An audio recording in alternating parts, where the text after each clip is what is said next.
ராமேஸ்வரத்துக்கு போயிட்டு தேவகி பற்றி எல்லா ரகசியங்களையும் தெரிஞ்சுக்கிட்டு சக்தி இப்போ மதுரைக்கு வர்றாருங்க. மதுரைக்கு வரும்போது எதிர்பாராத விதமாக யாரோ சக்திக்கு மயக்க மருந்து கொடுத்து கடத்தியிருக்காங்க. அப்படி சக்தியை கடத்தினது ராணாவா இல்லை வேற யாரு? சீரியல்ல அடுத்து என்ன நடக்க போகுதுன்னு மூலமையா இப்போ இந்த உள்ள பார்க்கலாம். எப்படியோ பல போராட்டங்களை கடந்து தனுஷ்கோடிக்கு போன சக்தி அங்கே ஒரு சாமியாரை சந்திக்கிறாருங்க.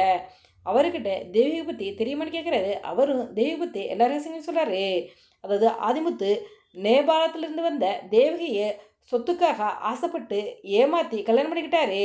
தேவிக்கும் ஏற்கனவே ஆதிமுத்துக்கு கல்யாணம் ஆயிடுச்சுங்கிற விஷயம் தெரியாமல் ஆதிமுத்துடன் சேர்ந்து வாழ்ந்து ஒரு குழந்தையும் பெற்றிருக்காங்க. இந்த விஷயம் ஆதிகுணசனுக்கு தெரிஞ்சதுமே தேவகியும் அவருடைய பையனையும் கொன்று மிரட்டியிருக்காங்க. ஆனால் தேவகி அங்கேயே தங்கியிருந்திருக்காங்க. அதன் பிறகு ஆதிகுணசேகரன் தேவகியை கொலை பண்ணுறதுக்கு ஆள் அனுப்பியிருக்காரு.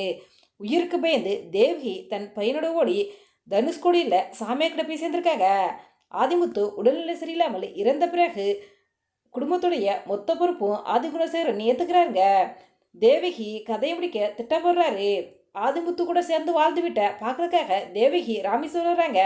அப்போ ஆதிகுணசேகரன் தேவியை கத்தியால் குத்தி கொலை பண்ணிடுறாருங்க. இந்த விஷயங்கள தாங்க சாமியாடி சக்தி கிட்ட சொன்னார். அப்போ சக்தி தேவியோட பையன் ராணா எங்கன்னு கேட்குறாரு. அதெல்லாம் என்னால் சொல்ல முடியாது சொல்லிடுறாரு. சக்திக்கு எல்லா விஷயமும் தெரிஞ்சிருச்சு அப்படிங்கிற விஷயம் ஆதிகுணேசனுக்கு தெரிய வந்துருச்சுங்க. அதனால் ஆதிகுணேசன் மறுபடியும் சக்தியை கொலை பண்ணுறதுக்கு பிளான் பண்ணுறாரு. இந்த நிலையில் தாங்க இப்போ சக்தியை யாரோ மயக்க மருந்து கொடுத்து கடத்திருக்காங்க. அது கண்டிப்பாக ஆதிகுணேஸ்வரன் ஆட்களே இருக்காது. ஏண்டா ஆதிகுணேஸ்வரன் ஆட்கள்லாம் சக்தியை கொலை பண்ண தான் நினைக்கிறாங்களே தவிர கடத்துறதுக்கு பிளான் பண்ணலைங்க. அநேகமாக சக்தியை கடத்தினது ராணாவிற்கே தாங்க வாய்ப்பு இருக்குது.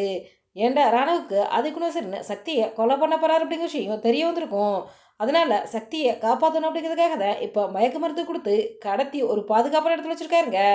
சக்திக்கு மயக்கம் தெரிஞ்ச பிறகு தான் ராணாவும் சக்தியும் நேருக்கு நேர் சந்திக்க போகிறாங்க. இதுக்கப்புறம் தான் சீரியலில் கோலங்கள் ஆதிதான் ராணாவா இல்லை சக்தி தான் ராணாவா அப்படிங்கிற விஷயங்கள்லாம் தெரிய வருங்க. சீரியலில் அடுத்து என்ன நடக்க போகுது அப்படிங்கிறத நம்ம பொறுத்திருந்து தான் பார்க்கணும். இந்த தகவல் உங்களுக்கு பிடிச்சிருந்தா ஹைப் பண்ணுங்கள், ஷேர் பண்ணுங்கள், கமெண்ட் பண்ணுங்கள். மறக்காம ரெடாபிள் 2 பாயிண்ட்ஸில் சப்ஸ்கிரைப் பண்ணுங்கள்.